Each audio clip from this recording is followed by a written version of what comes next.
जय श्री कृष्ण। राधे राधे। चुगलखोर से बात न करना, खड़ा न रहना पास, मियाँ बीबी दोनों मरे, भयो कुटुंब को नाश। कहने का मतलब ये है, जो मेरी कहानी है आप उसको सुनेंगे तो उसमें आपको पता चलेगा ये मैं कह क्या रही हूँ, कहना क्या चाह रही हूँ। एक व्यक्ति होते हैं जो मार्केट में जाते हैं, बाजार से गुजर रहे होते तो एक कोने पे एक रोता हुआ व्यक्ति मिलता है। अब मैं इन दोनों के काल्पनिक नाम रखती हूँ, एक मालिक है और एक नौकर है।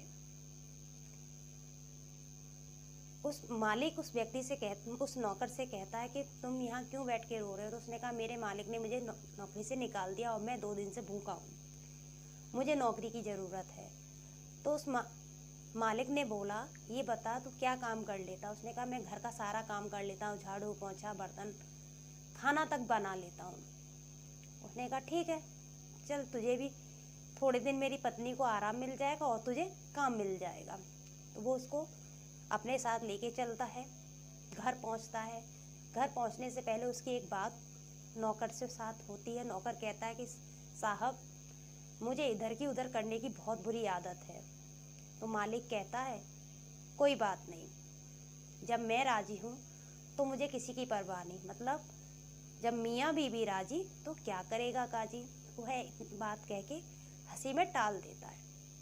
वो घर पे आता है, अपनी पत्नी से कहता है कि ये आज से अपने घर का सारा काम करेगा, आप अपना काम जो भी इससे बताना चाहो वो बता सकती हो। पत्नी ने कहा ठीक है, अच्छी बात है। घर पे रहता है। 1 दिन हुआ, 2 दिन हुए, ऐसे कुछ दिन बीते तो उस नौकर ने उसकी पत्नी से जाके बोला मैम साहब आपके साहब बोल रहे थे कि मैं अब दूसरी शादी करूँगा, मेरी अब इसके साथ गुजारा नहीं होता है।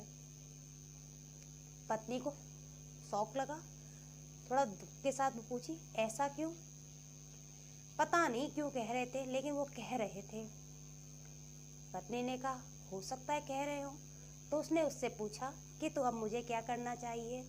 उसने कहा आप ऐसा कीजिए, आप इनकी दाढ़ी में से थोड़े से बाल काट के मुझे दे दिए और मैं मंत्र वगैरह बना के आपको ताबीज़ दे दूंगा, आप उसको पहन लेना और आपकी समस्या का हल हो जाएगा। तो उसने कहा ठीक है मैं ऐसा करूँगी। और अब जाके वो मालिक से कहता है कि मालिक आपकी पत्नी कह रही थी कि मैं आपको मारूंगी, मैं आपको मारूंगी, ये मुझे बहुत परेशान करते हैं। अब उसके दिमाग में भी थोड़ी बात ऐसी घुसी कि इतना अच्छा व्यक्ति है, मेरे बारे में सोच रहा है। हो सकता है उसका दिमाग अभी थोड़ा गुस्से में रहती, हो सकता है क्या पता सही कह रहा हो। तो वो एक दिन सो जाता है बहाने बना के कि वो सो रहा है। तो वो उधर से चाकू लेके आती है, कैंची लेके आती है, तो उसके बालों को, दाढ़ी के बालों को काटना चाहती है। तो इतने में क्या होता है, वो उसके हाथ पकड़ लेता है और दोनों पति पत्नी में वहीं पर क्या होने लगता है, झगड़ा होने लगता है। और नौकर खड़ा खड़ा मजे ले रहा है।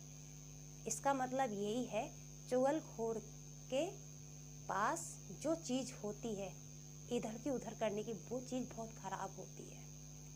और उससे भी बड़ी बुरी चीज़ क्या होती है, हमारा दिमाग, हमारे कान खुले ना रखना, उनको बंद कर लेना। यहाँ इस समस्या का हल हो सकता था। वो दोनों आपस में बैठ के बात करते, क्यों आपने ऐसा कहा है हमसे, या आपने हमारे बारे में ऐसा सोचा है। अगर वो ऐसी बात करके समझदारी से काम लेते तो वो नौकर को घर से बाहर निकाल सकते थे। इसलिए कहते हैं चुगलखोर के पास कभी खड़ा नहीं होना चाहिए, उससे तो दोस्ती भी नहीं करनी चाहिए। नहीं तो आपका घर, आपकी दोस्ती, आपकी मित्रता, आपके रिश्ते सब पर क्या लगा देता है, दीमक लगा देता है और धीरे धीरे आपका सब कुछ खत्म हो जाता है। इसलिए अपने आप को संभाल के रखना सीखो। चुगलखोर से बात ना करना, खड़ा ना रहना पास, मियाँ बीवी दोनों मरे, भयो कुटुंब को नाश। जय श्री कृष्ण। राधे राधे।